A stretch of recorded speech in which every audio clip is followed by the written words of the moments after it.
Good morning, Raptor Freaks. Lexi Outs here. It's Tuesday morning, and we have a doubleheader today. 2 games going. Get here early because we got a lot to do to get ready for today's games. The Raptors 905 playing at noon today against Birmingham Squadron on MLK Day. That's right. MLK's birthday is today. The Raptors 905 are in Birmingham, Alabama, a very important city to Dr. Martin Luther King. And so this will be a fun game. Birmingham Squadron, the Raptors 905, 12 noon this afternoon. So be ready for that doubleheader action today. And then at the regular starting time, Scotiabank Arena tonight, the fourth and final game against the Boston Celtics this season. Of course, they've won the first 3 games this season against us. Can we beat the Boston Celtics once this season? Can we? Raptors, can we beat the Celtics today and get at least one of them against them? That's what I'd like to see today. So let's get right into it. Let's do all the pertinent information. Now, it wasn't anything on the injury list for Boston late last night, but I get up this morning and I see that Jaylen Brown is day-to-day for the game today. He is questionable due to right knee hyperextension. So it could be possible that this is a game where Jaylen Brown is going to take a seat and not play for the Celtics tonight. But he is the only one listed. They've been pretty much full strength. Now, the Celtics have been doing pretty good lately, but in the last 4 games, they've won 2 out of 4. So they're 2-2 in their last 4 games. So they've been a little susceptible recently. Of course, they're very hard to beat at home, being perfect and having the NBA prop them up with their perfect home record. Ooh, so cool. When you see how much they're getting help to keep that, you'll be like, yeah, that's not that impressive. But yeah, we're playing them here in Toronto. So we have a shot. We have a shot. If we were playing them in Boston, I'd be saying, yeah, we're not going to win. But we are playing them here in Toronto, and there's more to tell you that is good for the Raptors for today, just so you know. All right, the injury report for the Raptors is Koloko is ruled out for today's game already, illness. Otto Porter Jr. has been ruled out for today's game, his knee, and Jakob Poeltl, his ankle. He took part in some light shooting at Sunday's practice and is due to be reevaluated in about a week. Now, this is a good thing. They said it'd be like 2 weeks before he could be reevaluated, but this man's already out there doing practice stuff at OVO Center yesterday. This is a good thing. This is a fantastic thing. In fact, Jakob may be sooner than later. 2 weeks was the worst case scenario. Well, maybe it'll be like a week or 10 days, and that'll be good because we need to get him back as soon as possible. Jakob is such a crucial player for the Raptors to win and do good things, and we need him back. We need him back. So, yeah, there's your injury report with the Raptors. Right now, no Koloko, no Otto Porter, and, of course, no Jakob Poeltl. But Siakam will be playing, just so y'all know. All right, the refs are really good today, guys. I was expecting to get up, look at the refs, and be like, yeah, they're trying to screw us. But no, actually, we're getting one of the best ref crews that we could get for this game tonight. Our crew chief tonight is Tyler Ford.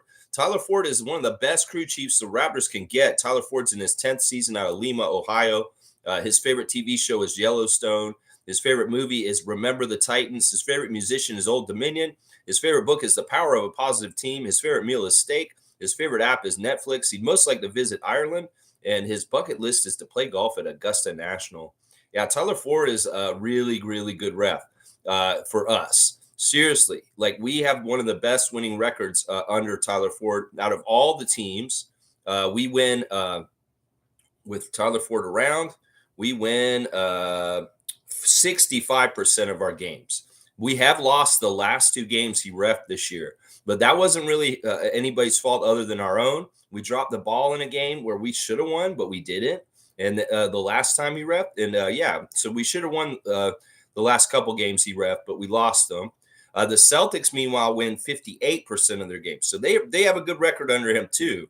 But the split is 65-58 for the Raptors with crew chief Tyler Ford. And this is way better than Ed Malloy. This is way better than Scott Foster. This is way better than Josh Tiven or fuckface that we had last week in the Laker game, Ben Taylor.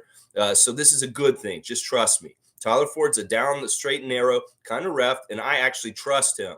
So hopefully we will see a very fairly called game, and the team that wins will win on the merits of their team and not because the referees were told by the NBA that there was an outcome that they needed.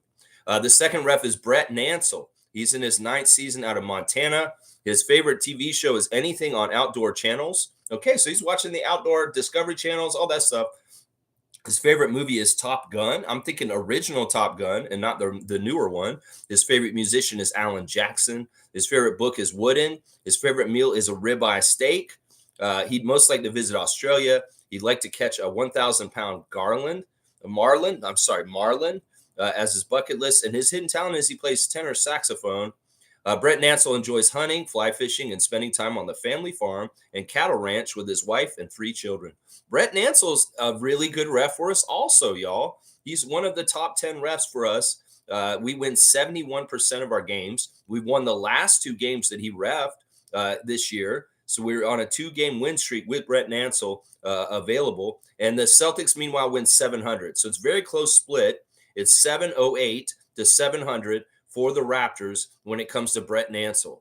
So very good high winning percentages for both teams. But that means we have an even shot with the Celtics as far as fairness. The last ref is Shay Flores. Shay Flores is the trans ref. They will be refereeing us again today after the last game they refed. We actually lost. We have a 60% winning percentage under Shay. And the Celtics have a 50% winning percentage. Of course, Shay Flores is one of the newer refs, and in their 3rd season out of Los Angeles. Their favorite TV show is Game of Thrones. They like the movie Pee-wee's Big Adventure. Their favorite musician is James Blake. Their favorite book is The Mindful Athlete. Their favorite meal is cherry pie. Their favorite app is 10% Happier. They'd most like to visit outer space, and they would like to learn how to play the piano. Yeah, Shay Flores, of course, is made history as the first trans ref in the history of the NBA. And on a day like today, MLK Day, she's somebody, or they are somebody that we should all respect and feel very proud of as being a trailblazer in the NBA. So the ref crew's really not that bad for us tonight, guys. I was fully expecting, we saw Ed Malloy today, I'd be like, yeah, we're fucked.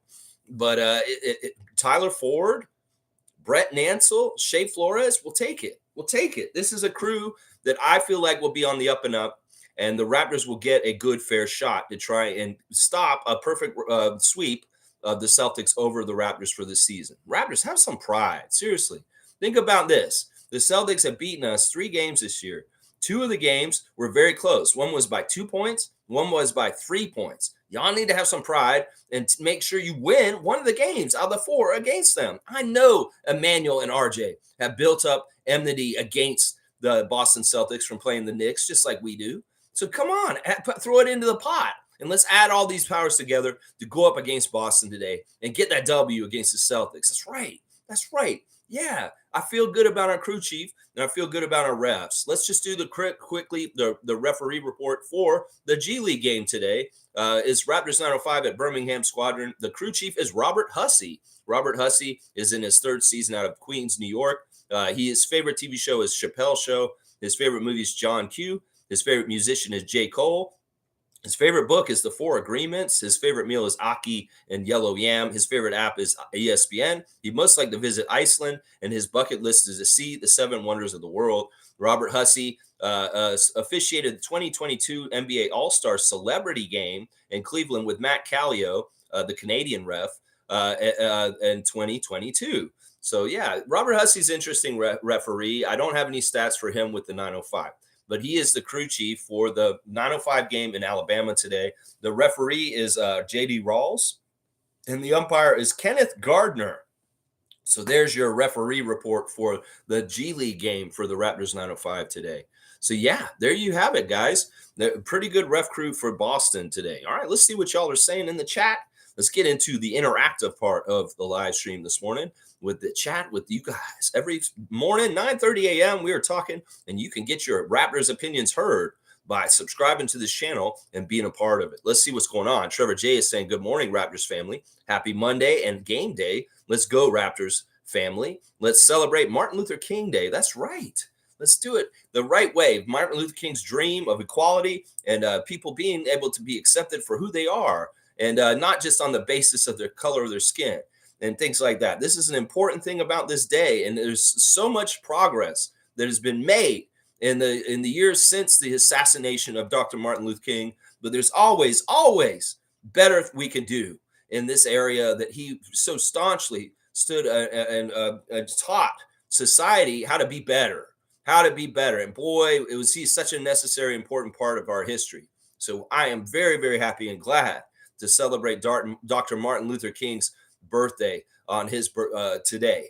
And the NBA is going to full effect celebrate it also in games across the league all over the place. I'll be interested to see what they do in Birmingham at the Birmingham Squadron Raptors 905 game today at noon. So remember, I got to get done because we got to get going and watch some basketball at noon, y'all, because there is a noon game today. So we got to be ready. Trevor J saying yesterday in Washington, 400,000 protesters show up to demonstrate for Palestine. It was the largest in U.S. history. That is amazing. I fully support them. I am standing with Palestine. I do not believe in genocide. And I think that what's happening over there is messed up and that people should pay for war crimes in the future for what is happening over there. There's no justification for bombing little children and hospitals. There's never, ever a right thing to do that. It's evil, the people that do that. And they need to be in trouble for it. They need to be in trouble for it. So I support those 400,000 people that went out there and stood for those people that are getting the shit bombed out of them like crazy. And it's messed up what's happening in this world right now. I'll tell you right now. And if that's a divisive thing that I said that pisses some people off, well, you know what? I'm on the right side, motherfucker. You're not. And history will tell the story that will say that Israel was wrong in every way in what's going on right now. That's right. Naco the Nacho saying we can win, but we need to be ourselves on our best behavior. Yeah, I believe we can win too. I mean, it's going to be tough. In some ways, the last time we played the Celtics, they didn't have Zingas. And this time they do. And this time we don't have Jakob. So in some ways, there is a little bit more odds stacked against us. At least I know we've got referees that are going to call it down the straight and narrow. At least I know that we can have a fair shot at this because I trust Tyler Ford. I really do. I really do trust Tyler Ford. Canadian Dana is here. Good morning, everyone. Happy game day. Are we going to win this? Let's go. That's right. Get up bright and early on a Monday. Get after it. Get after it. Get out there and Raptor your day. Kick some butt in every way and then help the Raptors win against the Boston Celtics. That's what I'm all about. Let's get that good Raptors Nation energy going today. I'm going to work out hard. I'm going to work out. I'm going to do everything I do today with excellence, just like I hope the Raptors do when they step on the court tonight at 7:30. That's right. That's right. That's what we want. Jillian's here. Good morning to Jillian Moody. Always good to see Jill holding it down around the nation's capital of Ottawa for us here. Let's say good morning, all. Good go, Raps, go. That's right. Happy MLK Day. That's right, Jill. Happy MLK Day to you also. That's right. Oh, look, we got an esteemed guest. The Gubstown Clink is in saying hi, Chef Greg. Good morning to you, sir. I'm always happy to see Greg in the chat. I want to see what Greg is saying today. Just getting started for the day in the kitchen, so won't be typing. Just want to say great job on recent streams, Lex. You're in spirit. Be well, freaks. 905 coming together at both ends. Greg, I've been thinking about you because we had Kareem at one of the 905 games recently. I was like, well, can you see if Greg is there? I wonder if Greg is at his table. Been thinking about you, buddy. I wish you all the best. You and your family, your catering, everything you got going on, Greggy. And just glad and happy to see you drop in and say hi and thank you. I appreciate it. Still doing that grind, man. I ain't going to let up. No matter how they try and screw us over, Ben Taylor and the Lakers. No, I ain't going to stop. If anything, I'm going to call them out even louder when I see bullshit like what I saw in LA last week. That's right, Greg. I hope you have a great start to your week. Kick some butt, just like I was saying, the Raptor way. Let's get these W's today. That's right. Yeah, and I do think the 905 is starting to come back around together. I mean, the transitory nature of their roster makes it really hard to get any continuity. But they do their best. They do their best. They'd be way better record if they had Jonte Porter this whole time. But obviously, the Raptors need Jonte Porter on the main squad for the big hole that's missing, which Chua traded and Jakob hurt. So, yeah, Jonte necessary on the upper squad and in some ways very much missed on the 905 squad. That's for sure. Yeah, Isaac is here. Have a great week. He's got Scotty and Pascal on blast. And guess what, y'all? Today is a triple vote day. So make sure you do your all-star votes today because they count 3 times. And make sure you vote for Scotty Barnes and Pascal Siakam. That's right. Let's get these guys some love. And let's get them to all-star in Indiana very, very soon. And if they don't make it, well, you better coach. Coach, you better put Scotty Barnes in. I'm going to tell you right now, coaches, you better put Scotty Barnes on the All-Star reserves. If you do not do that, it's egregious. It's an egregious omission is what it is. So you better put Scotty on there, coaches, is what I'm saying. Cool Cat is here. Good morning, Raptor Free Crew. Game day today. That's right. I'm hyped. Can't you tell I'm hyped? Oh, I'm hyped. Yeah. Cool Cat, always good to see you. G saying, good morning. Mike Brown brought out the receipts. Coaches are getting more and more outspoken about the refs. Good stuff. Yeah, Mike Brown brought the laptop to the post-game interview last night. He said, I'll show you exactly where they screwed me. Look at this. Look at this. Look at this. Good job, Mike Brown. And fight the power is what I'm saying. Yeah, Chuck D, we love you. You're a new Raptors fan? Yeah, we're saying fight the power. Fight the power of the referees and their bullshit. That's right. Good job, Mike Brown. I support you, man. I support you on what you did.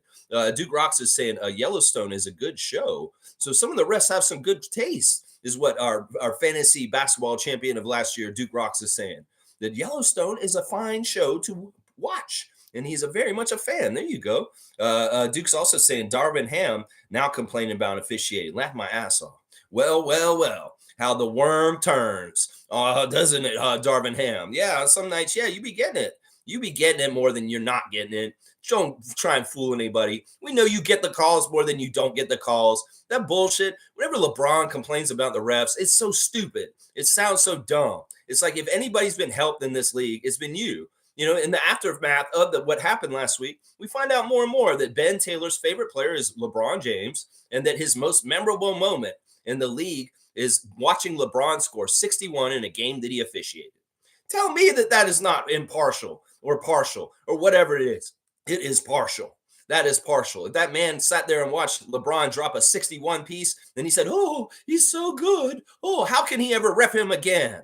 I'm sorry. That obviously he's propping him up, and he's a fan of LeBron James. Ben Taylor, known fan of LeBron, is what's going on right there. Those refs should not be chummy or fans of the players. I don't care how GOAT everybody says he is. That's bullshit. The refs should not be in awe of the player and saying, oh, he's so good, I have to give him all the calls. That's that shit that Ben Taylor was doing it, little fanboy. Number one fanboy in the LeBron James fan club, Ben Taylor.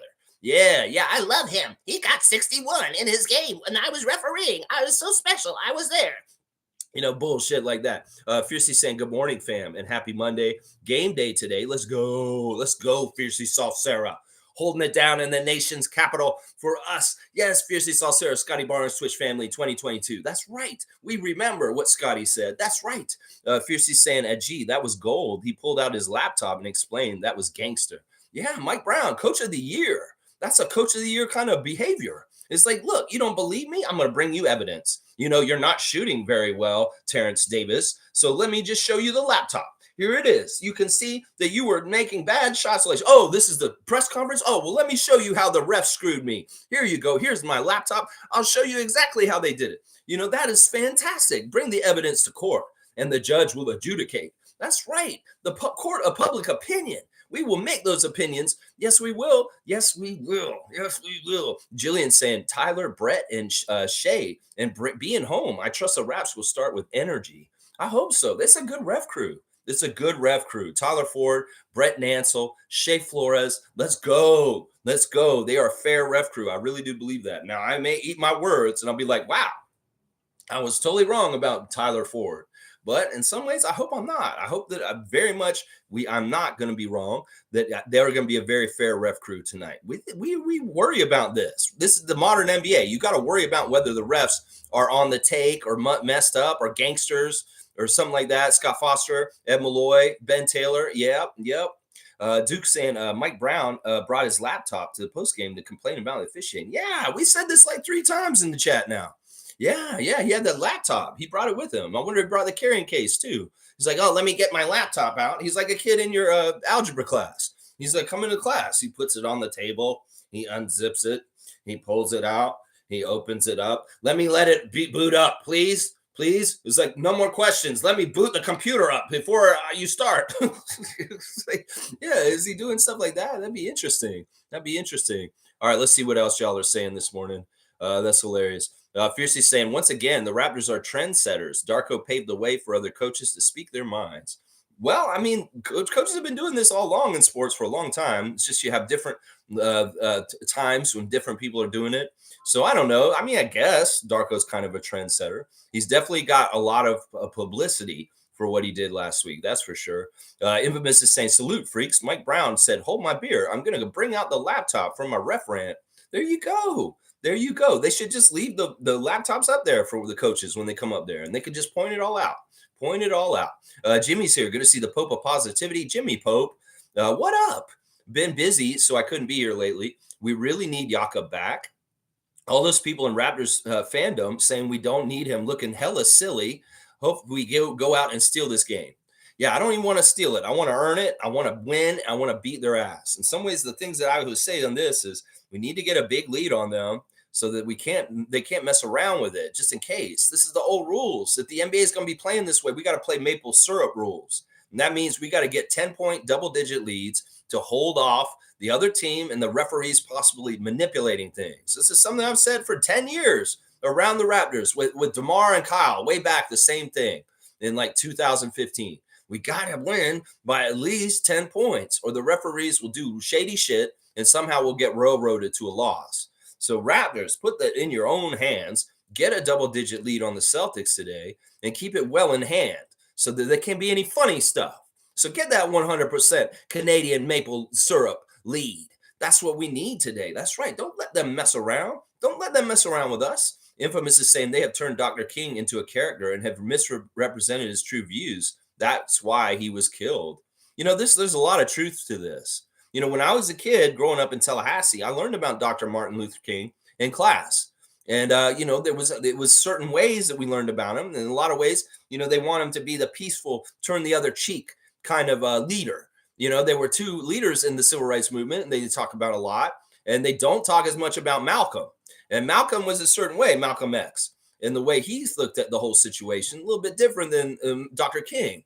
But some people like to say that Dr. King was very just nonviolent, peaceful protest kind of guy, but that's not totally true.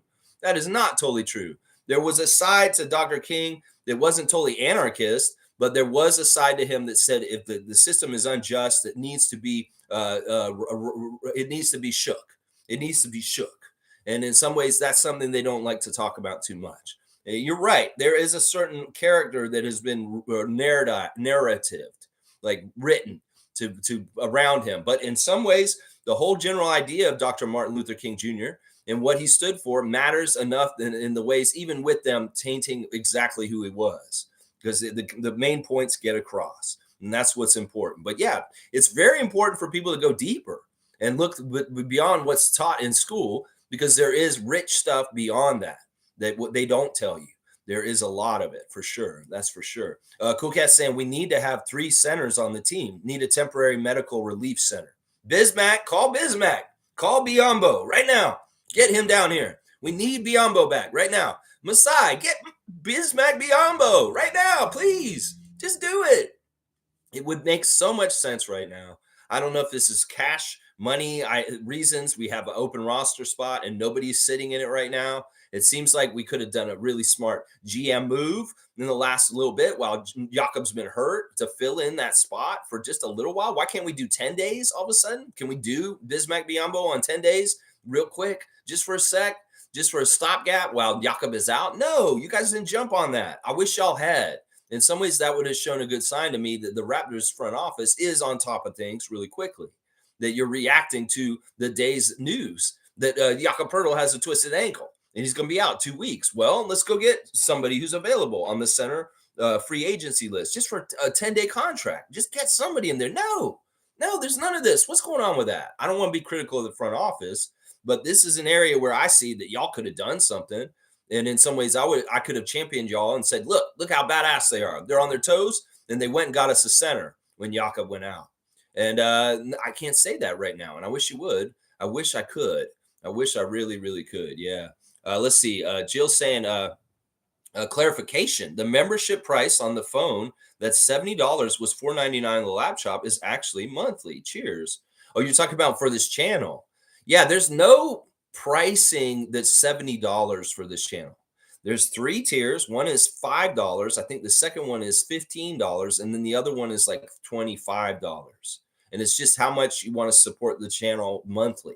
If you want to spend $5 to help my channel out on a monthly membership, that's fine. If you don't want to, that's fine too. If you want to pay a little bit more, like some people here, and get a different tier, you can do that also. Yeah, I don't know what was going on your phone. I don't know. I just don't. Fiercey's saying, Lex, agreed. They need pride and mostly drive and competitive spirit. As much as I loved OG, he, along with Precious and Malachi, were too nice, passive, focused more on individual mindsets, milestones. I think in some ways they weren't totally capable players. Not OG, but the other two. I think Precious has a lot of raw talent, and he's going to be a better player down the road. But in some ways, he's still not making perfect basketball happen because he's not fundamentally totally exactly right. Now, Malachi's a wash. I think he just sucks. And he shouldn't even be in the league. So in some ways, I had no confidence in those guys. It's not even that they're bad guys, or that it's not even that they're passive. It's that they suck, that they're just not very good players in certain ways. Now, OG, I think I'd agree with this. I think that he's too nice and passive. It's a weird thing with him because it's like he's a nice guy. He's very respectful of everybody, but he also is an overwhelming force in the league. But in some ways, it doesn't really fit his personality. And in some ways, that's part of the reason why we didn't have like dog in the eyes of Patrick Beverley. It was partly because our very best defender was this nice guy who compliments Jaylen Brown and Luka Doncic as he's shutting them down at the same time. And I think that that was part of it right now. Now, Scotty, in the interview yesterday, talking about how since OG's gone, he's got to be that number one defender guarding the best player on the other side. And he's all about it. He's all about it. And in some ways, he's not being a nice guy about it. He's very much about being a competitor and kicking their ass and trying to shut them down. So I love it. Scott's still got a ways to go to get the level that OG's at, but he could get like him. He could become very much a guy who can completely shut the water off on a main superstar on the other side of the team. But that's up to him, what level or depth of that kind of side of his game he wants to get to. I think that if he's just even like slightly very close to where OG was, he's going to be fine. Because in some ways, OG was a complete defensive player. And Scotty doesn't have to be exactly complete, but he can be very close. He can be very close. Fiercely saying the addition of RJ and IQ definitely adds that competitive spark. Scotty and Pascal are also intentional when it's needed. Yeah, I think that their spirit has really buoyed us, especially at the beginning of the game. We're not introducing ourselves into the game nicely. We're not introducing ourselves in the game like passively. We're coming in the game, we're going right at them, and we're trying to get a basket right away. And it's usually having to do with Barrett or quickly, as far as like movement and doing things to get people open or take that shot and be aggressive. I like that. I do like that. These guys aren't waiting to get a double-digit lead or the other team to get a double-digit lead where we got in trouble and we have to come back. No, they want to hit first. And I like that about those guys. And also, I like the fact that these guys have an easier time making points produce for our team than before this. It's like I said, I feel like this team has better offensive firepower and the ability to score like better than since Mark and Serge were on our team. That when they left after the pandemic shortened season, our offense hasn't looked exactly right for a few years, but now it does. It's a lot more capable with RJ being able to get in there, get contact, get the free throw line, or Emmanuel being so quick, he can get open for himself and go get shots all over the floor at any time. This has been a huge, huge boost to our offense and the confidence and the ability to score. That's another thing we got to be really good at is keeping up with the other team. In the last game, we did not keep up with the Utah Jazz because our bench, and we had a couple of dead notes on the piano. We had Thad Young getting 0. We had Gary Trent Jr. getting 0. We had RJ Barrett getting 0. And those dead notes, we need everybody to make music for us to be able to beat people with people out. And that was a big part of the problem. We couldn't keep up with the Utah Jazz on Friday night because they had all cylinders going and we did not. We were missing, not hitting on some. Yeah. All right, let's keep going. Jill saying, yes, Cool Cat. Been saying we need another yak for a while. Yeah, well, this is definitely something Cool Cat and I have been saying for 2 or 3 years. For most of the time that this channel has existed. This is a gripe that her and I have shared for a long time. And we said it. You can go. We got all the receipts. This whole channel has been archived from the very beginning. You can go back and look at any point and see what I was saying at certain times. And I'll bet you'll find us having this very same discussion 2 years ago. 3 centers, Bobby Webster, 3 centers. And this is exactly the reason why we've been saying this for a couple years. You need to do this, man. Don't screw around with this. Not having a big man in this league is deadly at this point. May have got away with it a couple years ago, but the big man is important again right now. Very, very important. Very important. Duke saying Scotty still hasn't broken top 10 in votes. What the fuck? Get out there and support our franchise player. I can't disagree with Duke on this.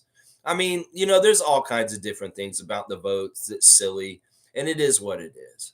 But you know what? He's going to get in. Watch. If he doesn't, well, the wrath of Scotty will be very fierce. I'm sure it will be.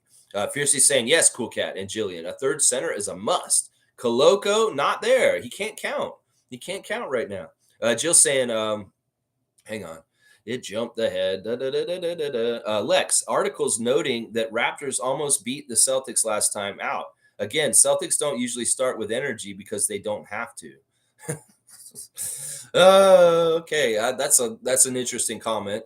Let's see. Yeah, listen. I went to the Celtics game last year.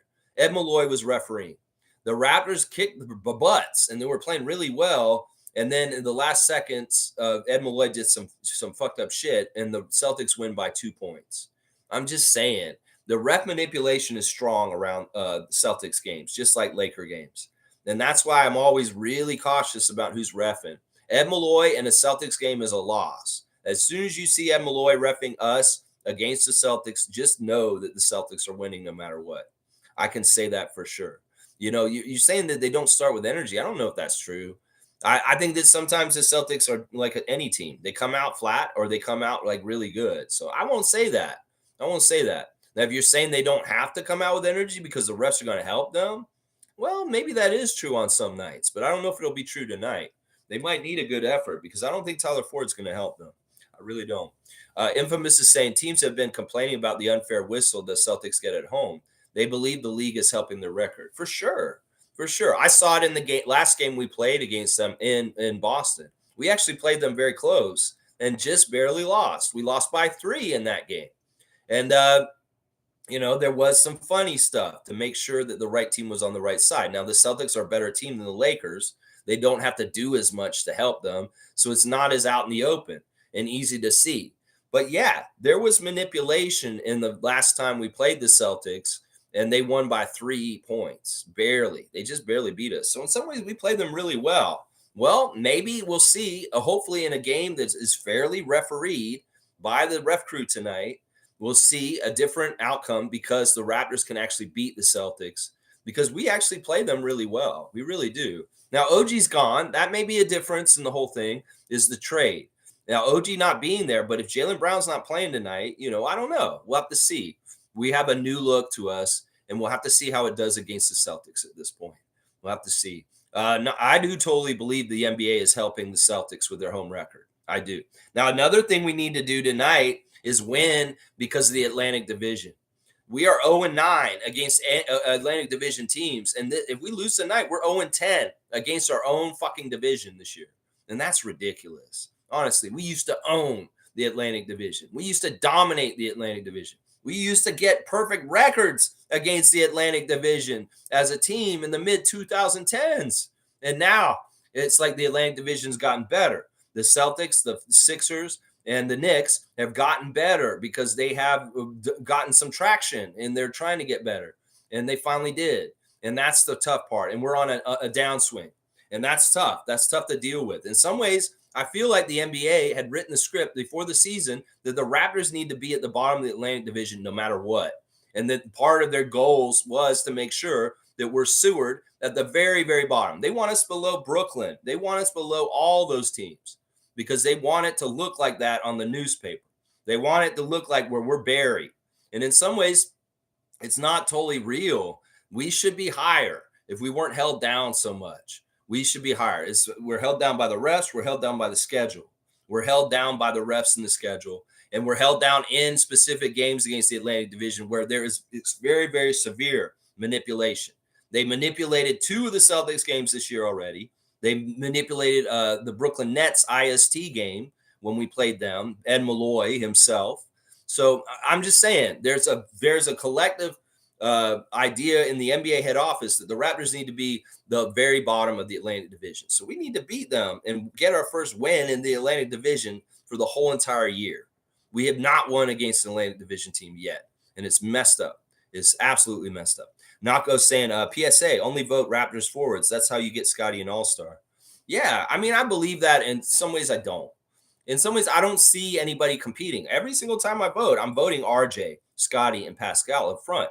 And then in the backcourt, I'm voting for Dennis and Emmanuel, and sometimes Gary. But on the other side, I may go all Raptors former players like Fred, Kawhi, Norman. Or on the other side, I may go an all Team Canada team. Like I've been voting SGA, Nickel, Kelly Olynyk, Lou Dort, and Dylan Brooks on the other side also. I get it. The whole idea of just voting for one player and sending that vote in, I get the whole idea of it. But in some ways, you're actually screwing yourself because you have more voting power if you vote all 10 spots on both sides of it. You can help other people, and it doesn't really hurt Scotty if you vote for also RJ Barrett and Pascal Siakam. That doesn't hurt Scotty. In some ways, I would say vote all your spots and stop doing these dumb votes where you just vote for one or two people because you're missing out on triple votes that could go to all kinds of people, is what I would say. Some people do that, and I get that strategy. And in some ways, I kind of get it. But in some ways, I'm like, that's dumb because that doesn't make any sense. You're not utilizing times 3 votes in like 9 spots. And in some ways, those votes are, everybody else, some of the people are using them, and you're not. Jill's saying, hey, yes, infamous. Heard that about the refs too. Hornets lost to Celtics by 37 points, I believe. Okay. I don't know where to go with that. Firebolts saying, good morning, Lex and Rapid Freak family. Happy game day. Happy game day to you, Carla. Holding it down on Newfoundland, east coast of Canada. Great Raptor Freak holding it down in the earlier time zone. So it's like for Carla, it's like not 9:52. It's a little bit later in the day, right? It's like, what, a half hour later? Something like that. I don't know. Fiercely saying, do you think Mike Brown will be fined? He did say they're humans and can make mistakes to soften up his stance. I don't know. I didn't see the clip specifically. I didn't watch it. All I saw this morning was a clip of him with a laptop at the post-game interview, and that's it. I just heard that he was calling them out. I didn't listen to him, so I don't know what he said exactly. So I can't tell you if he'll be fined or not. Nako saying Mike's probably going to get fined, but I hope we see more coaches speak up. Yeah, if he gets fined, that's good. In some ways, that's what's happening. Yeah, Jill saying, laugh out loud, Lex, beat their ass. That's right, beat their ass. That's right. Firebolt saying maple syrup rules. I love it. We do need that. Yeah, that's something that we were talking more a couple of years ago. We didn't do it as much this season so far, and we probably should have. The maple syrup rule, that you build that maple syrup lead. You want to get like a 5-point lead? That's not good enough. You want to get a 7-point lead? Not good enough still. Get a 10-point lead and plus. And get it a 20-point lead. Just pour that maple syrup on real thick. Make a real thick layer of a lead. 100% maple syrup, Canadian maple syrup lead. And yeah, I'm all about it. We used to talk about getting vats and getting them hooked up to the trees and just getting a vat full of that 100% maple syrup and pouring it on real thick on top of the game to make sure we have that lead so that we win. That's right. Fiercely saying we had a discussion about which Raptor deserved a statue at Scotiabank Arena. Miami gave one to Dwayne Wade. I think it's a well-deserved. Where would a LeBron statue be? Who said that? Who said that? LeBron's statue would be in Cleveland, I would think. I don't know. There is a lot of trying to take ownership of him by the different teams. I don't know. I think that he'd look foolish in L.A. The L.A. Lakers have so many legends, and there's a Magic statue out there already. And there's other legends that can be celebrated there. And Miami, it is really Wade's team. And, that makes more sense. But, yeah, I would put LeBron in Cleveland. He brought the championship to them, and that's where he's from. And in some ways, it would make the most sense to be in Cleveland, that statue. Now, it could be that he gets like 3 of them or something. I don't know. The stupid stuff that's going to happen with him once he retires. We'll have to see.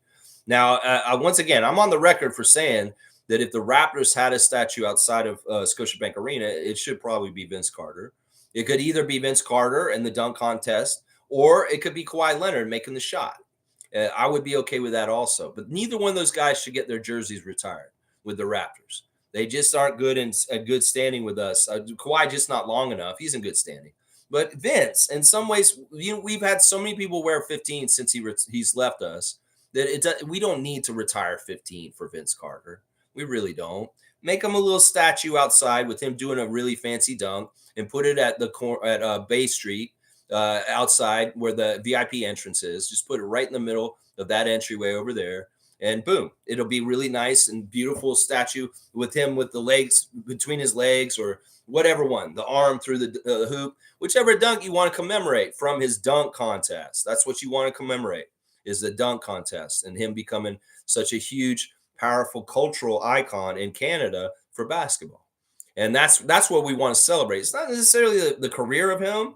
It's not necessarily the number. It's the moment and the thing that he did to inspire Canada to love basketball more.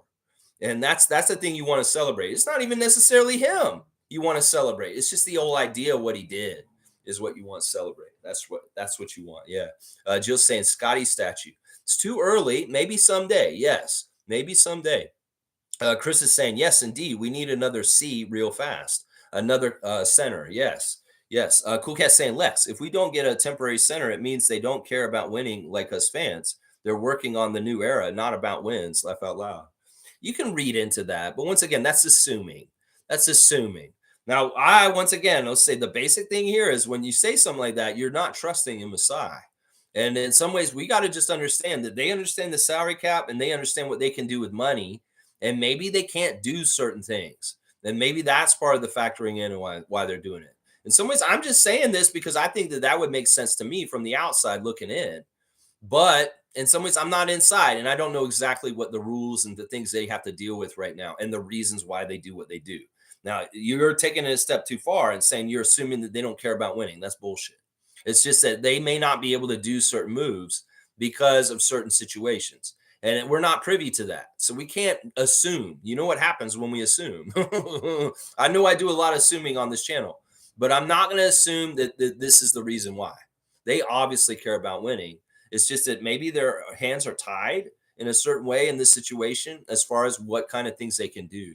And it may be something that you may be like, oh, I didn't realize that, or something like that. Or it may be they're holding that roster spot and they're going to have a new center because they traded somebody and they got two players for one. They trade one player from us and they get two players in return. That means they don't have to waive anybody because that open roster spot is sitting there. So I don't know. And once again, I would say in all this, I wouldn't assume. I just trust in Masai.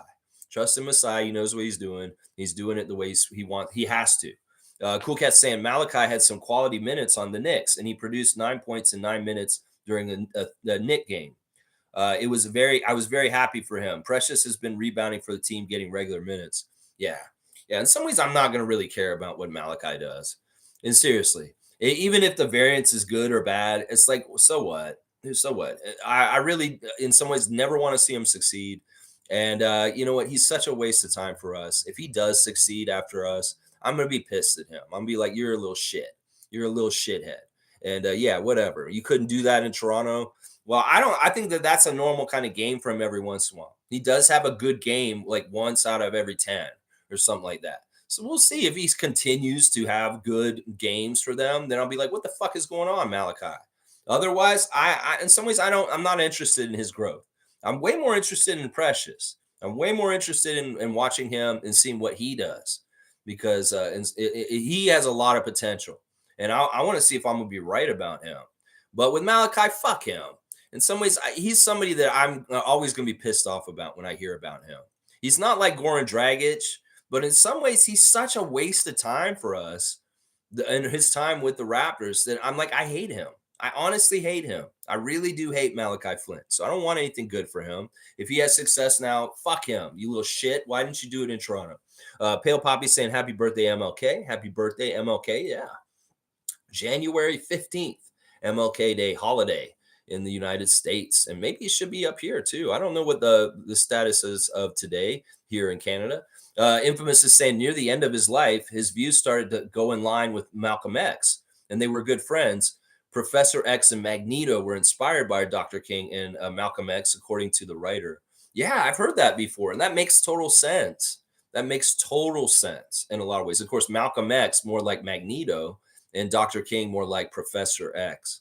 Yeah. They're very interesting leaders from that era, the civil rights era, because they were very different in certain ways. Yeah. They like trying to sanitize Dr. King for consumption in public schools in the United States, and they do leave out some of the important stuff. Yeah, Jill saying, Lex, let's figure out how to mention to Raptors in reference to Bismack Biyombo. I'm still concerned as Celtics easily shot 3-pointers from very far over Fred and his Hornet. Perhaps Fred needs to Raps need to steal. Okay, I'm trying to understand this, Jill. Let's figure out how to mention to Raps and reference a Bismack.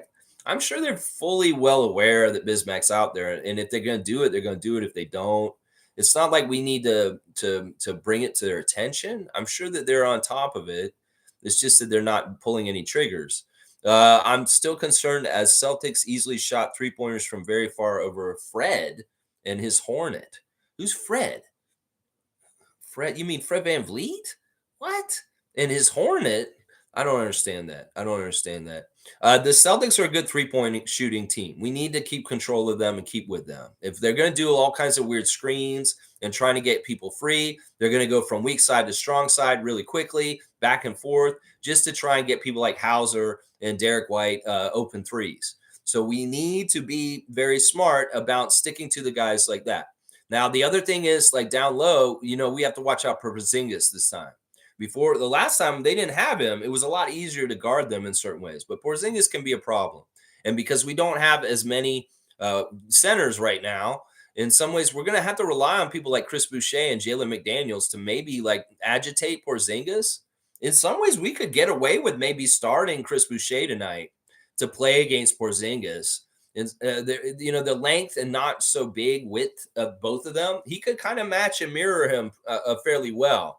And because he has some veteran know-how, I would maybe play Boucher against Porzingis tonight instead of Thad Young because it might work really well. But then again, I don't know better than Darko. Darko's going to make that decision on who should be the starting center tonight against Kristaps Porzingis. But this is a game actually with the way Porzingis is that you may be able to get away with playing Chris or Jalen McDaniels at center against him because they're just long, skinny guys. We'll have to see that. Duke saying OG is a dog. Seem to remember him knocking Patrick Beverley on his ass, and Minnie coming to our players' defense. A few physical incidents as well with Gobert and Washington playoffs. Yeah, upturning Dennis Schroeder. OG is strong. He's very, very like intimidating from that aspect, but it's not his personality. It's not his personality. His personality is very nice and kind of unassuming. And but he can be a physical specimen, and he can be one of the strongest people on the court. That's the other side to it. It's kind of weird in some ways. Now, just imagine if he was an aggressive, crazy person, and he was that strong too. He might be meta world peace. Yeah, that may be who he is. Fiercely saying tonight, expect the Celtics attempting 3-pointers to separate themselves. We must retaliate and hit our shots as well. Yeah. We got to guard that 3-point line very well. And if we can hit our own threes, that would be fantastic. Trevor's saying win one for King Day, Raptors. Yeah, let's just win one for Darko. Let's win one for ourselves. Let's win one because we've lost 3 games in a row and we need to stop the bleeding. Let's win one because we're not on track to get 42 wins right now. We need to catch up and win a bunch of games. In fact, I'm saying we need to win 6 more games before the end of January. And that means we can only lose 2 of the 8 games that we have left. So I'm just saying we need to win 6 games before the end of this month to keep on pace to have a winning season. So they can only lose 2 more games this whole, and we're playing some very tough teams before the end of this month is up in January. So let's get a win over the Celtics tonight and not let them sweep us for the season. That's part of the pride too. It's like we've lost 3 times to the Celtics already this year. We need to be in the locker room today saying we don't need to lose to them all 4 games this year. We need to get at least 1 against them. I'm all about it. I am all about it. That's right. I am all about it. Pale Poppy saying, bro, a marlin can weigh 1,000 pounds? Oh, yeah. Oh, yeah. You know those big sailfish that are in the ocean? Those things can be way more than 1,000. They can be even bigger than that. You can have like a 2,000-pound marlin. And you'd be like, holy shit, that's a ton? Yeah. How do you get that in the boat is what you're wondering. Yeah, how do you catch an 1,000-pound fish? How do you do that? Well, you have that pole tethered to the boat, that's for sure, and you're really ratcheting it, and it's really holding it as much as you can. You have some professional shit to get 1,000-pound marlin out of the water, that's for sure. Igor's here. Good to see my friend Igor Volkov. He's a good guy. Comrade Lexington. Yeah, when is Koloko play, and why is he no play? I don't know. You guys ask me this question every single day right now. I don't understand this. I know we're all anxious to get him back. We really do want Koloko back. And I'm with y'all. I'm in the same place. I don't know what's going on with him. I wish he would just show up. Come on, Koloko. Just start playing. Come on, get some news, Josh Loomberg. Tell me that Koloko is like resumed practice and he's starting to work his way back on a schedule to come back to join the lineup. That's what I want to hear. Can we hear this, please, Raptors Association? Can we just find out when Christian's coming back? Igor needs to know. I need to know too, comrade. I do too. I need to know too. Damn it. Cool Cat saying on Spaces, I was telling those folks they are negative and combative. Media being negative, that casual fans hear all the negativity and don't bother voting. All this helped depress voters. You know, in some ways, I don't care if people vote or not for Scotty or Pascal. I don't care. Who cares? It's already done. The voting is over. I get it. Why people are like, why waste my time? I'm not going to worry about this. I don't have any problem with people saying I don't care about voting at this point because they're right. In some ways, what's the point? It's already been decided. Their starting fives are decided. They're already too separated. It's not enough time. And it's just how it is. Unless we got Swifties or K-pop sensations helping us was talking about, hey, everybody, let's vote for Scotty Barnes. If the Swifties could get on board and we could get the Swiftie army voting for Scotty Barnes real quick, maybe we could have a last second come up, but I don't see it.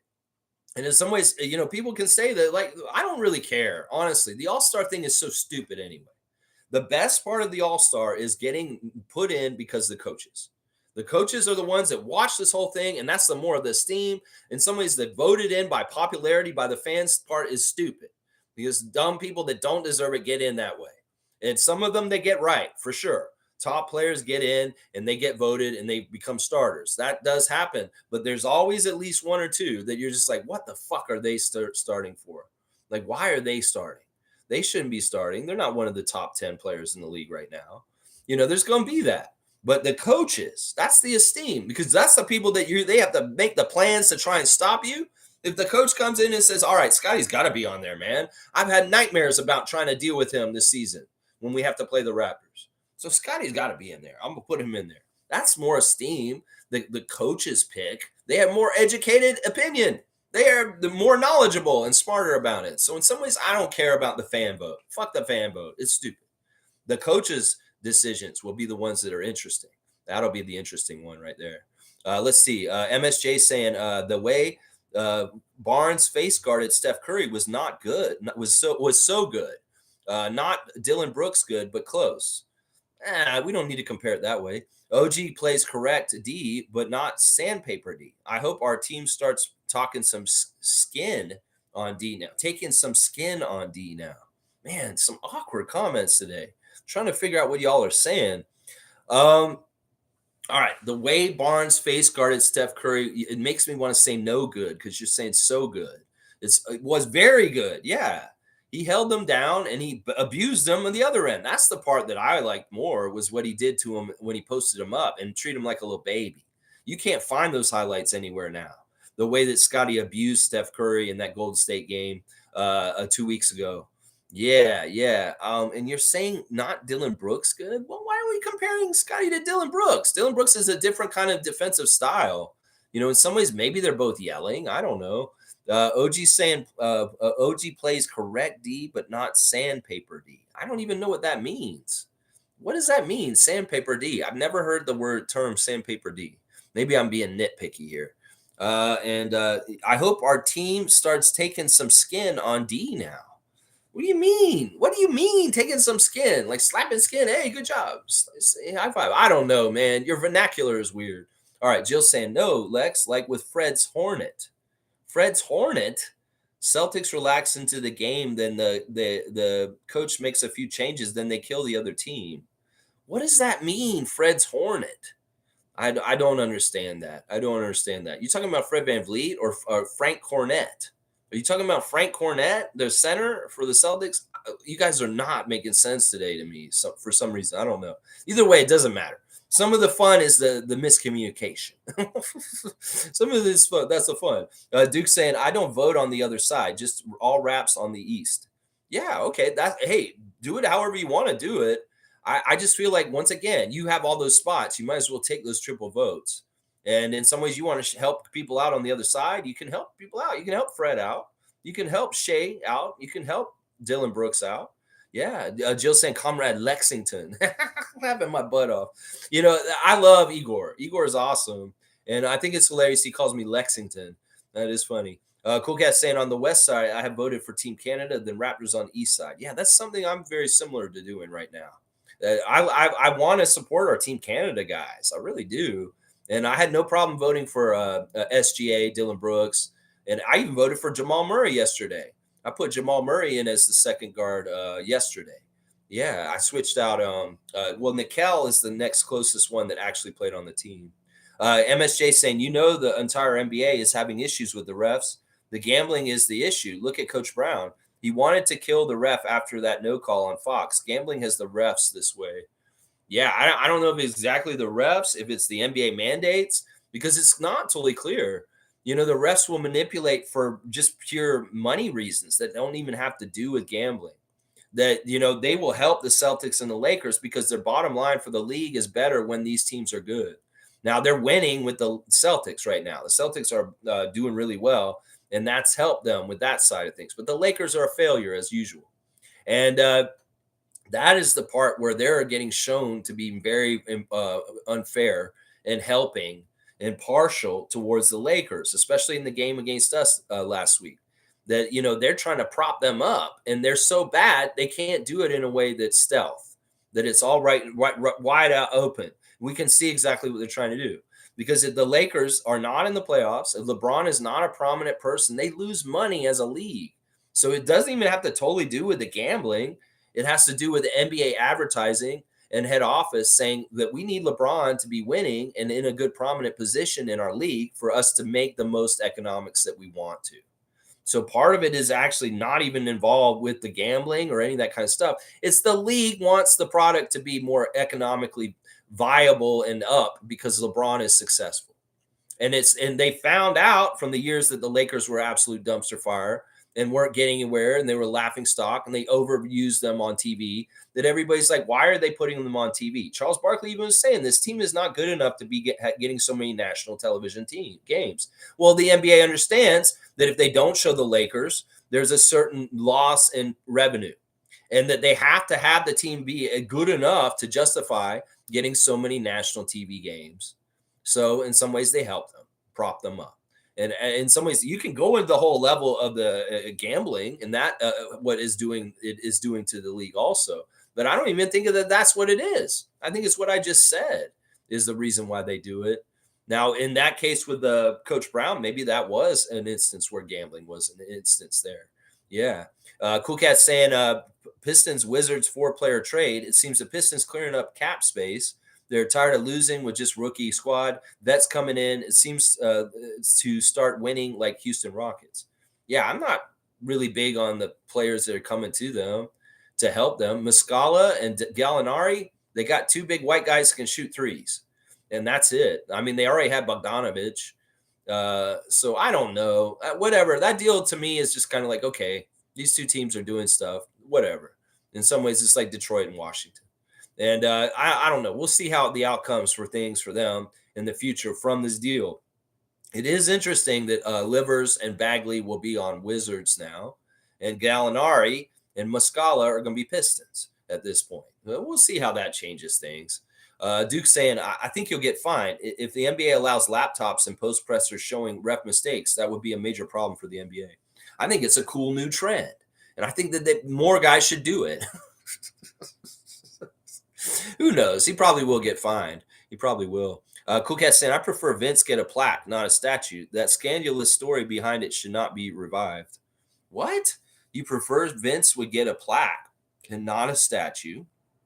The scandalous story behind it should not be revived. You talking about how he didn't try when he left? That's the scandalous story you're talking about? In some ways, I'm annoyed that they have this whole row of Leaf statues over on one side. They call that Maple Leaf Square. That's Jurassic Park, motherfuckers. And you even had to put a sign up there. The Leaf Nation has such an inferiority complex in some ways about things that they had to take our idea, our thing, away from us and rename it and put a sign up on the outside of the building and put a bunch of their statues out there when that was Jurassic Park way before anything the Maple Leafs did out there. The Raptors fans were the ones who annexed that area outside the building and stood out there in the bad weather. I was out there, I know, and watched games on the screen out there. Jurassic Park existed long before that was ever called Maple Leaf Square. Now, in some ways, it annoys me that there's Leaf statues out there. I know they have much longer history. They have Stanley Cups from way long time ago. They got all these players and stuff like that they want to honor, and we don't have as much history. But in some ways, the fact that they have a bunch of statues outside our building and there isn't a single Raptor statue, well, that's why I would like it to be a statue, Cool Cat, is because there's Leaf statues outside the building already. And just one Vince Carter Raptor statue would not be a bad deal. That not be a bad thing at all. That plaque could get hidden and put in the ground and nobody will ever look at it. And in some ways, we don't want to do that. We want to remember Vince for his moment in Oakland in that slam dunk competition and how he busted basketball wide open for the country of Canada. And that's kind of what I would do there. Yeah. MSJ saying Lowry should get the statue. Lowry is going to get the jersey retired for sure. I'm not against Lowry getting a statue too, because in some ways he deserves it too. I could get behind that, but he's going to definitely get his number retired. He's definitely getting his number retired. Jill saying Lowry got an honorary doctorate. Yeah, I kind of remember that somehow, some way. Let's see. Fiercey saying some guy wore the number 15 jersey in Colombia. I was surprised. Yeah, I mean, these are kind of weird comments y'all are giving me today. I'm not connecting on what these matter or what these are about. We've had many number 15s since Vince left the Raptors. We've had many different players come in and wear 15. I think one of the more well-known ones would be, I think that didn't Amir Johnson wear 15? You know what? Y'all are going to make me go look at this because there is a lot of 15s that actually have been worn on the Raptors team since he left. There's quite a few. Let me go look at it. I know where to look. So let me just look at it real quick. And I'll tell you exactly who all wore 15 after he left. Because all of them did. Vince was the first person to wear 15 for the Raptors, and he wore it from 99 to 2005. 2 years later, Jorge Garboza wore it, and then Amir Johnson wore it for 5 years. So Amir is a 15 on our team. And then Anthony Bennett, number 1 pick Canadian, he wore 15. Greg Monroe and Eric Moreland also wore number 15. So there's been 5 people that have worn 15 since Vince wore number 15, including Amir Johnson, who's a prominent Raptor and one that wore it for a while. So let's see. Infamous is saying Vince is the only player that I've ever heard verbally come out and state that he quit on a team. I respect his ability, but for that, I will never respect him as a fan for that. Yeah, I'm with you on that. I stand with that. I'm the same place. But I also do recognize that he is a big, important part of why Canada basketball grew and became something. And in some ways, that's why I kind of want to, it's not necessarily celebrating him as a person. It's celebrating the moment. It's celebrating the impact. It's celebrating the Carter effect, as the documentary says. And in some ways, that's what I would want to celebrate. It's not necessarily the person in his whole career. It's the moment that he busted it open for the whole entire country. That's what I would celebrate. Duke saying Flynn did go 4 for 5 in the game, but he turned over the ball 3 times. Coach benched him. See, there's a full story. We see the 9 points in 9 minutes, but he turned the ball over 3 times also. Jill saying Vince has come out recent years in defense of Toronto, so he's trying. I've heard him do both ways. I have. I've heard him say nice things about Toronto, but for the longest time he did not. And also, he's still damaging us. He's still on TV down in the States. He does Brooklyn Nets kind of broadcasts, and he still puts us down, Jill. You have to understand, he's still doing the same stuff. Cool Cat saying, I kind of hate myself that I'm watching Knicks games rooting for OG. It's like our stream yesterday with the unlikely alliance between Raptors and Knicks Nation. Well, Cool Cat is watching Knicks games and rooting for them to win. There you go. That's a little weird. It is weird. I know I would feel weird doing that too. Chris is saying, not that it's important, but I think Marcus Garvey was the real deal, even more than X or MLK. Okay, yeah. I mean, if you want to bring up Marcus Garvey, there's all kinds of different historical figures that have helped for civil rights and issues for African Americans over the years, for sure, for sure. Let's see, Jill's saying Afro Canadians do recognize MLK. Lex, cheers. Yeah, that's important. I think the whole world should. It's not just an American thing. I get it, and he's an important person to the whole entire world. He's just bigger and an icon like that. He had that kind of effect. People in Europe, people on every continent around the world really kind of know who Dr. Martin Luther King Jr. is. And, he's definitely somebody we should share. I was just wondering if we actually get a holiday today. I think everybody's going to work. And in the States, they actually get today off. I think that they got the day off today. So that's the difference. That's what I was wondering is like, are we celebrating it up here where people actually get the day off? That's what I was wondering. Igor saying Malachi looks a lot like maybe he's reptilian. What the hell? What the hell? Oh my gosh. You know what? I kind of get what Igor's saying because I watched this show a long time ago. I'm giving him a 3-pointer, by the way, because that is just out of pocket craziness right there, what he just said.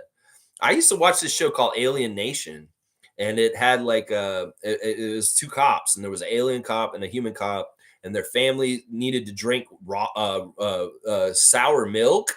They had to drink sour milk or something like that. That was something that they needed for like to be okay.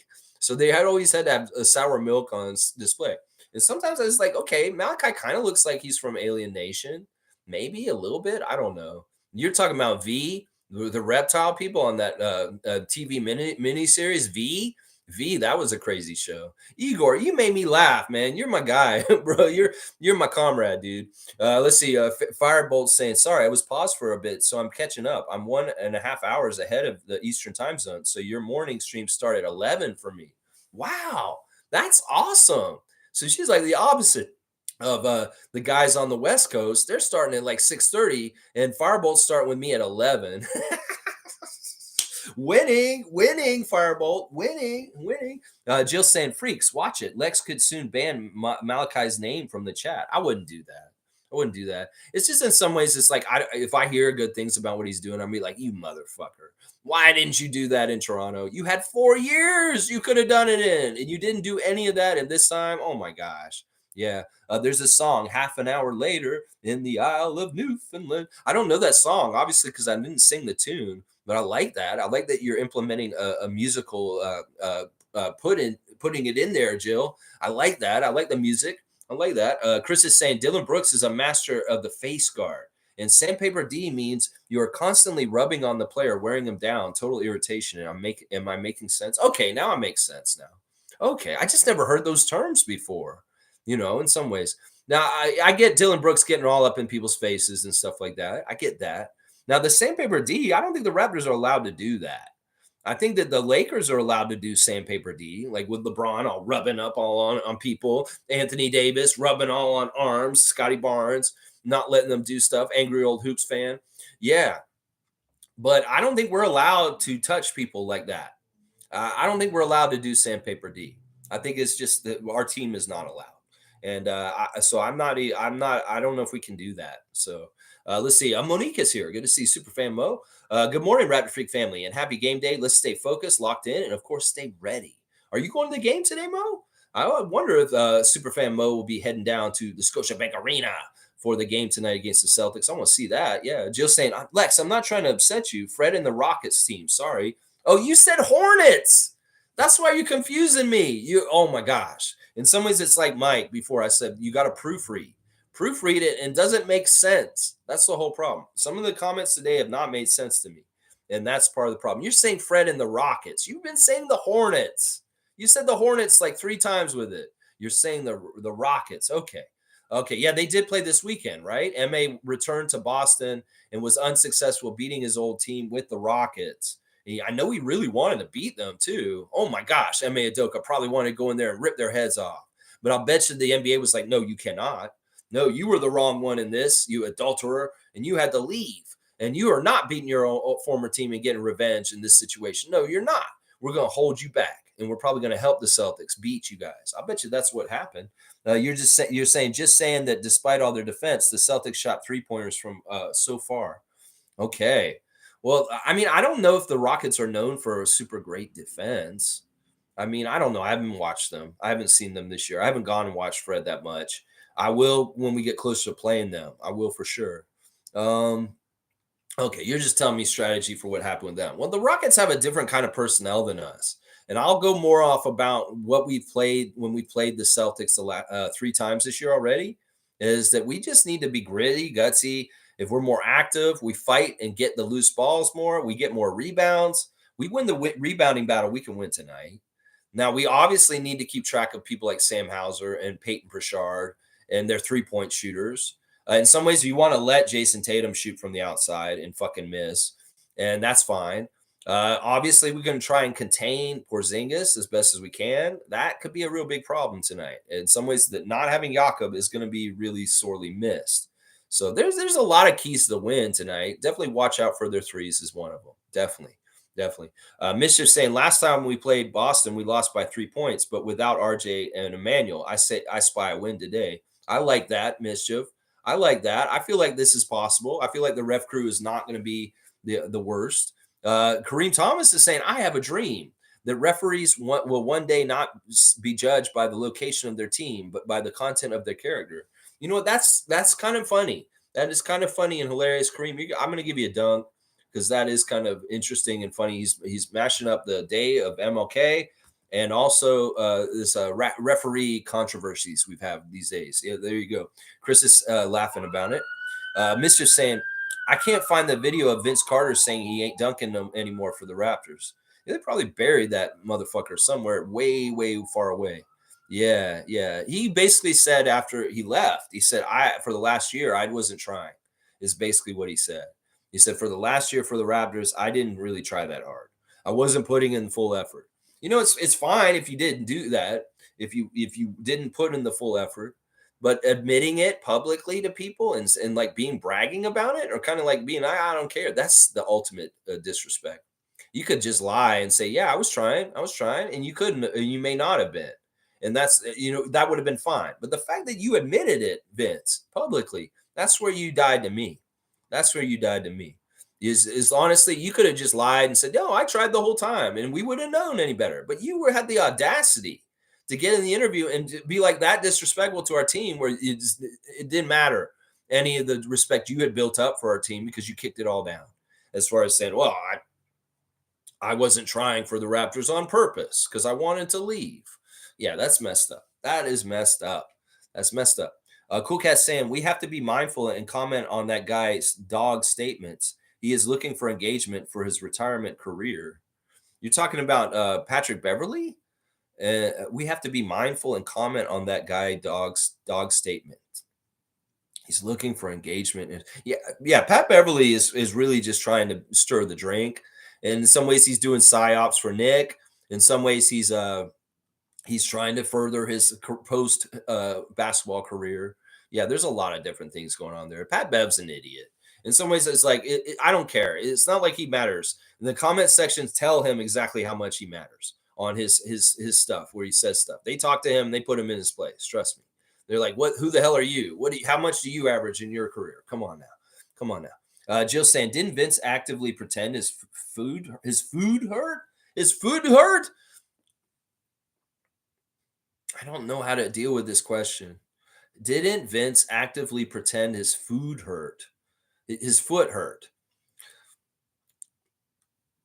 What he did was basically he said that he didn't try as hard his last year with the team is because he didn't feel like the team was good enough or worth it. And he had problems with the management. His mother was a problem. She was causing all kinds of busybody problems being around the team and trying to tell them how to run it. And in some ways, she may have told him not to play as hard, and he listened to his mom, and he didn't. And then he admitted it publicly later. That's what we're talking about. Chris is saying, never forget that intelligence rules the world, and ignorance carries the burden. That's my favorite Garvey quote, Marcus Garvey. Okay. Okay, I like that. That's educating. Never forget that intelligence rules the world and ignorance carries the burden. That's very interesting quote. Seymour saying, I'm good. Y'all made it through the coldest day of the year so far. Minus 41 in Calgary. Mugarbe, hope you're okay because I know it must be minus 50 in E Town. Brr. Yeah, y'all stay warm. Central Raptor Freaks holding it down in the prairie nations. Yeah, yeah. I know it gets very cold out in the middle of the country. And yeah, y'all watch out, keep it warm, and get that car started up, Seymour, so you can get to work. I know the electric car, you couldn't get it going. That's right. Fiercely saying today's comments are fire. I guess that's one word for them. Let's see. Cowboys saying good morning, Raptors and Raptors freaks and Lex. MLK, let's get this win. Let's go, Bradley. Bam. And Jill saying Kings, Suggs do sandpaper D. What? What? You guys are not making sense today. Kings, Suggs, do sandpaper D. I don't understand that. What are you bringing up the Kings all of a sudden? And Suggs do sandpaper D. Jalen Suggs of the Orlando Magic? I don't know what's going on today. Y'all are on drugs or something right now. I don't know. I don't get what's going on here. Seymour saying 8:30 Mountain Standard Time. Let's beat the brakes off of themselves. Yeah, there you go, Seymour. I like that. Tom's here. Porter family friend Tom is back in the house. Morning, guys. We haven't seen Tom in a bit. Jonte's been pretty good so far in his big club stint with the upper team. And you know what? He's in progress. That's for sure. Darko talked about him a lot in the practice interview yesterday, saying that Darko's that Jonte has a certain level of learning that he's still going through. He's got to learn the systems and familiarity, reps with the guys, and getting better. And he's also talking about how the guys need to trust Jonte's 3-point shot a little bit better, and they will as they get to know him more and more. And that's something that they've been working on this weekend and getting Jonte more integrated with the Raptors' regular rotation. So I think he's up to stay. I think he's done well enough in this West Coast road trip that he's going to get to stay with the Raptors. I don't know if they'll convert him. I don't know if they'll just use him at the two-way level for the whole rest of the year. But I think he's going to be around the Raptors at least, definitely for sure while Pirtle's out. If not beyond that, I could see it, Tom. I could see it. And who knows? If you know anything from the other side, from talking to the Porter family and Jonte himself, give us any insight or details of stuff that you know from your position, being a family friend of the Porter family, Tom. Always good to see you, man. Jillian's saying, good morning, Seymour and Cowboy at the same Alberta time. Yeah, these guys are in the very cold province of Alberta right now. Very, very cold. Trevor J saying, yes, Lex, it's a national holiday here today in the U.S. for Martin Luther King Day. Yeah, they have the day off. I don't think we do up here. And in some ways, that's a problem. I would say, why don't we celebrate MLK Day up here just like down in the States? What's up with that? Canada, we do civic holidays for no reason at all. I think that, we could do this. We could do this. Come on now. Jill saying, you guys ever get together? We got to understand, it's not like these places are totally right next to each other, Edmonton and Calgary. It's kind of like, it makes me think of when I was a little kid and I was the Canadian kid in school in Florida. And my classmates would say, do you know Michael J. Fox? Because, of course, family ties was a big thing when I was a kid. And I'd be like, no, I do not know Michael J. Fox. Canada is a very big place. And that's what I would say to this, Jill. I don't think those cities are that close to each other so that it's real easy for them to link up. But, I don't know. Maybe they will link up at some point. But Cowboy's actually here in Toronto. He went out west to try and find Seymour, but I don't know if they actually linked around Christmas. They said a Cowboy went there for Christmas to see his daughters. Let's see. Seymour saying Wizards Pistons deals makes no sense. Makes no team better, in my opinion. Okay. And he said he went to Saskatoon when Cowboy came. So that's why he didn't see him, because he was actually in Saskatchewan when Cowboy came to visit his daughters over Christmas. Cowboy lives here in Toronto. Let's see. Yeah, I don't know about that Wizards Pistons deal. I don't care. I really don't care. Killian Hayes, Marvin Bagley III, you're Wizards. And Danilo and Muscala, you are Pistons. And that's all I'll say. We'll have to see how it goes. Tom's saying, how is everybody? Mostly good. I'd like the Raptors to win more. I'm really upset about that Laker game still. In some ways, it makes me wonder why we even watch the NBA when it is so rigged. so rigged. That LeBron James BS with Ben Taylor and everything last week. The Clipper game, more competitive and really impressive considering our team against the team they were. The Jazz game was kind of just a mess up and our worst game since the trade, honestly, as far as getting blown out by the Jazz on Friday night. But otherwise, things are pretty good. Things are pretty good. Cowboys saying, nah, Jill, I was busy with my other family. And yeah, see, there's too much crosstalk, Jill. You encourage crosstalk, and I don't like that. Let's see. Jill saying, hi, Tom. Are you Lex's partner? No. Once again, Tom Duke is not involved in my channel right now. Tom is taking a leave of absence. And I don't know when Tom Duke's coming back. The Tom that's around us is family friend of the Porter family, Tom. Tom Duke has not been here. I don't know if Tom's ever coming back, y'all. Seriously. In some ways, I don't know if Tom's got time for the Raptors because they're losing and he's got other things going on in his life. I'm sad that Tom Duke's not here. I'll say it over and over again, but I don't know if Tom's going to come back. That's up to him. That is up to him completely. And the door is open. He can come back whenever he wants, but that's up to Tom. That's not up to me, not the Tom that's here. So it's very clear. There's Tom Duke. We'll say Tom Duke when we mean Tom Duke, and we'll say Tom when we mean Tom that's here. Yeah. Let's see. Good morning to Jill from Cowboy, and Seymour saying, "Salute Tom Duke. Hope all is well, my brother." He's talked to me. It's not like we're not on speaking terms. He just told me he's more invested in other things in his life. He's more invested in things in his work.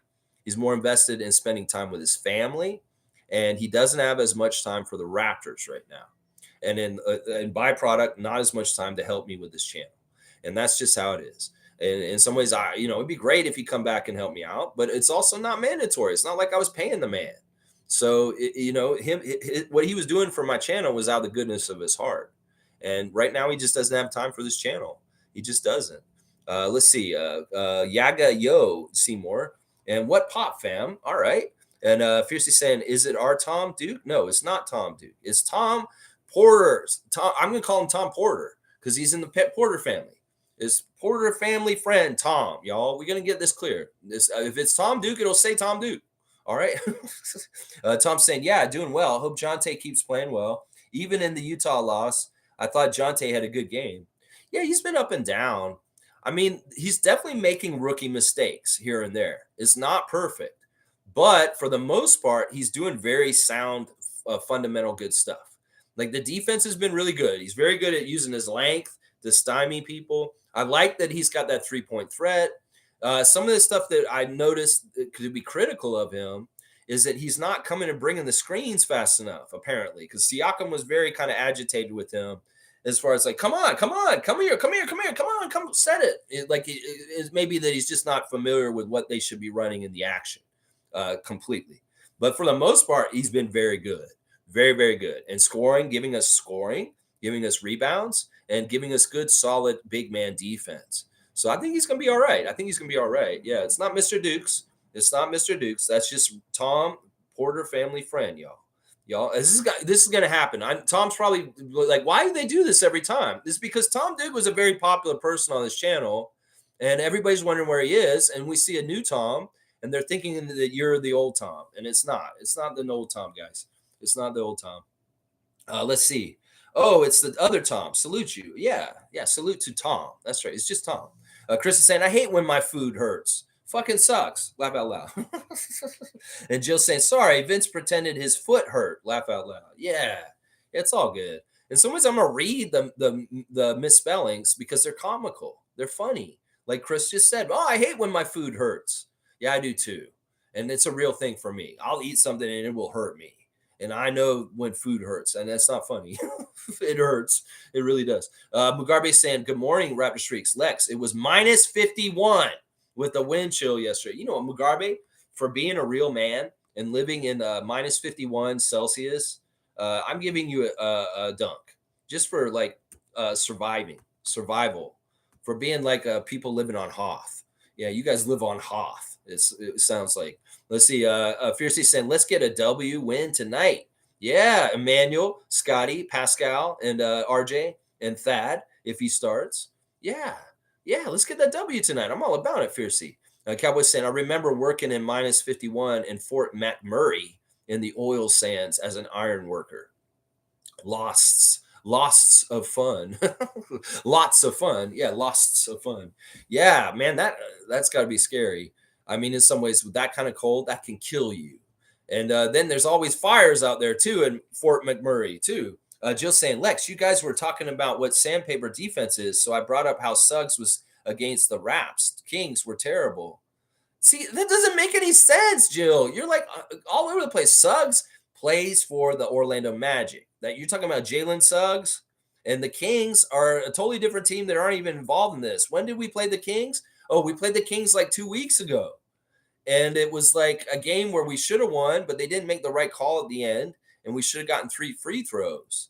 I don't know. You're all over the place, Jillian. I'm really having a hard time reining in exactly what you're talking about with your subjects because, first of all, you're putting in the wrong proper nouns, and then in some ways, I can't go off of these. I can't go off of these because they're nonsensical to me.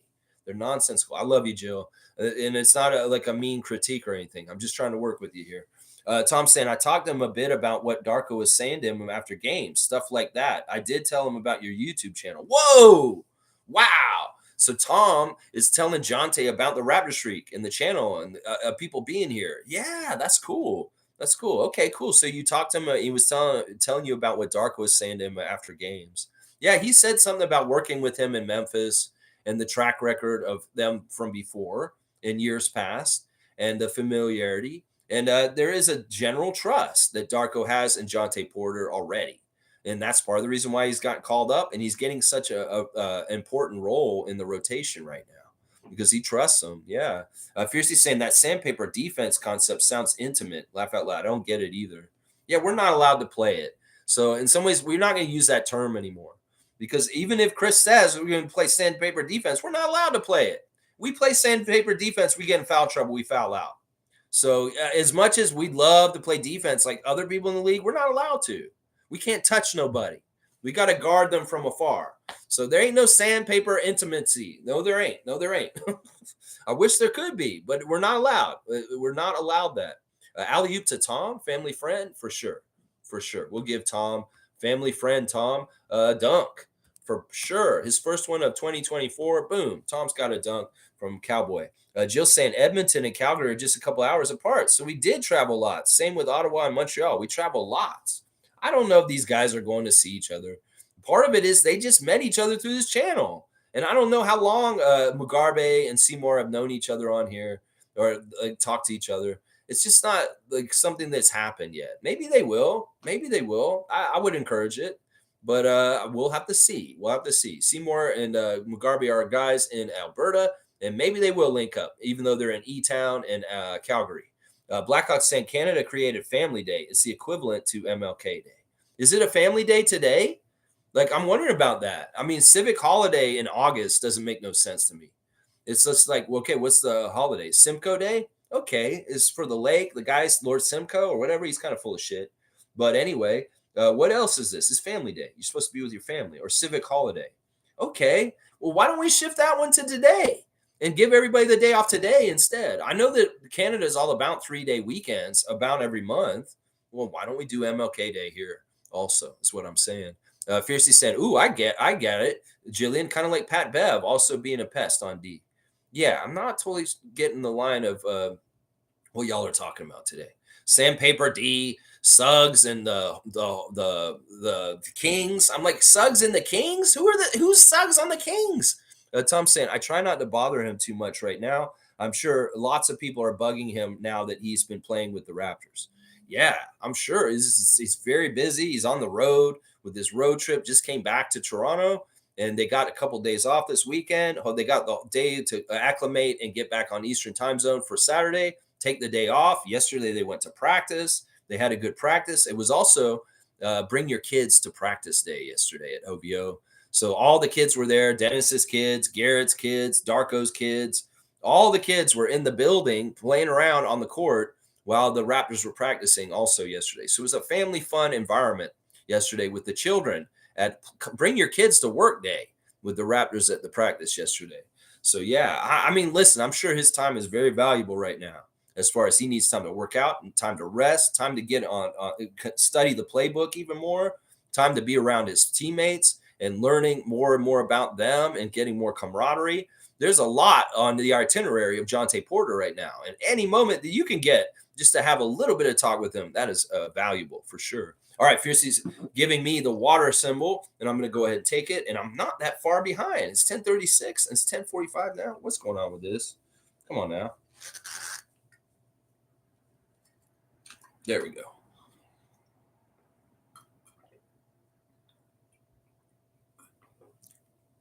Yeah. All right. Cool Cat saying, back from my meeting, I've fallen behind as usual. All right, you catch up. You catch up. Cowboys saying it doesn't matter to me in Raptor streaks who starts. Just let's get this win. Let's go. Who's going to start today? All right. RJ, Emmanuel, Pascal, Scotty, Thaddeus, maybe Chris, Jonte. I don't know. I'd say those three may be the most likely right there. Infamous saying, I worked at Fort McMurray as well in the oil sands. When were you there? There you go. You guys are all in the oil sands together. Maybe you do know each other. And Cowboys laughing at Jillian, and Jillian saying, I made you laugh. Yay. Yeah, Jillian's funny. In some ways, listen, Jill, I'm not trying to be mean or anything. It's just I'm trying to read comments and get through them. And sometimes they're hilarious. They're hilarious. Let's see. Cowboys saying 8 years ago at and Fort Hills. Okay. Okay, we'll see if you guys knew each other from back then. Chris is saying, I think Jill's comments are the best. They make sense to me. Okay, that's good. Thanks, Chris. I'm just trying to read them. Monique is saying, limited the threes. I'm in SBA all January. Okay, so she is going to be there today. Thank goodness. I'm so glad that Monique is going to be there, and she's saying, limit their threes. All right, I'm all about that. And Carlos saying, good morning, fellow freaks, and good morning to Carlo from Jillian. All right, let me do the Instagram stories. That's right. There's a Raptors game in just over an hour. Raptors 905 at Birmingham Squadron, 12 p.m. Start on MLK Day in Birmingham, Alabama. So check it out. After this, I'll be in the chat, and we can talk. I was going to maybe live watch along with the game, but I decided I want to be free to do other stuff. I don't want to take a whole 2 hours doing the 905 game today. But yeah, hang out with me in the chat after this, and we can talk in there more during the 905 game. I'll be there. Kareem Thomas usually in there. Maybe G. We'll see who's in there. Maybe Tom will be in there. I don't know. Jonte's not there, so maybe Tom won't be there. Mr. New York City has got on his Instagram stories more highlights of him from this weekend and games that the Raptors 905 have been playing lately. Good job. Y'all are on a 3-game win streak, and we need y'all to win some more. So keep winning. Or no, if they win today, they get the 3-game win streak. So in some ways, we need y'all to win, and maybe you get Darko dinner. That would be awesome. Javon Freeman Liberty with some of his highlights also, even though he's been sick. McCurr is celebrating somebody's soccer player. I don't even know who that is. Not sure who that is. Let's see. Slim Duck, what's he got going on? He's got some guy saying, my toddler, whenever I try to offer my assistance, oh, it's Kanye West, and he's being crazy on a microphone. That's hilarious. All right, that's it. That's it. That's all I got for you on the Raptors Instagram stories. Certain guys just aren't posting things anymore. Like, we barely see any Dennis stuff from YouTube, and Scotty is definitely not posting very much on Instagram anymore. It's really interesting. Let's see. Carlos saying good morning to Jill. And Mugabe saying, Lex, I did work with Weatherford as a roughneck, and in the winter sometimes it was like minus 50. I could only service like a two-year laugh out loud. I could only service. Okay, interesting, Mugabe. Well, it's cold. Y'all stay warm. Y'all stay warm in some ways. It's like really crazy right now. All right, let me do a wrap up since we're kind of at the end here. Celtics have Jaylen Brown listed as day-to-day right now. He's questionable for the game today. Right knee hyperextension is what they're saying on the Celtics side. Our side, Koloko is ruled out. Porter is ruled out. Jakob is ruled out. So those 3 guys are out for the Raptors. Everybody else seems to be clear for as of right now. The referees for tonight's game for the Raptors against the Celtics, Tyler Ford is the crew chief. Brett Nansel, second referee, and Shay Flores is the umpire. It's a very favorable crew to the Raptors. In fact, all 3 referees statistically favor the Raptors over the Celtics, just so you know. The crew for the G League game at noon, Robert Hussey is the crew chief, J.D. Rawls, the referee, and Kenneth Gardner is the umpire. Yeah, so there you go. Oh, real quick. Yesterday, New Orleans Pelican, Jonas Valanciunas, scored his 11,000th career point, and he got the game ball. And there's a funny clip on the New Orleans Pelicans Twitter account of Coach Willie Green giving the ball to Jonas. And it was also Jordan Hawkins' career high as a rookie. But he turned around, gave the ball to Jonas, and Jonas got his 11,000 career point. It's a big deal. And he said, "Is this the real game ball? Is this the real game ball?" Jonas being a joker and making fun of Giannis with the game ball situation earlier this season, making jokes about, "Is this the real game ball?" You go, Jonas Valanciunas. Great Raptor from the past, Raptor draft pick. We love you, man. And it's always fun to see success and good things like that happening to people like him. That was awesome. Yeah. Let's see. G saying, I just came back and I'm behind catching up. And the comments and Lex trying to figure them out is killing me. Yeah, this is a little bit like a year or so ago, stuff with Logical Raptors Fanatic and other people. Yeah, there was some comedy to that back in the day. Really was. We love you, Mike. Let's see. Mo saying, W stream Lex. Keep at it as always. Good times. Good times. Go Raptors. Let's keep climbing. Yeah, you go, Monique. You go to the game and you bring that winning attitude and winning feelings and aura that you bring down the arena. Let's beat the Celtics. Let's not get swept by them this year, Raptors. Come on, man. Y'all can beat them at least once out of the 4 games, and tonight is the night. Y'all need to beat them. Tyler Ford is a very, very good ref, and I trust him. I trust these refs tonight that they're going to call it right down the line. So, Raptors, you got a good, even shot. There's no Ed Malloy bullshit here. There's no Ed Malloy bullshit. And y'all need to take care of business and get it done. That's right. Fiercey saying once we start winning again, there will be more posts.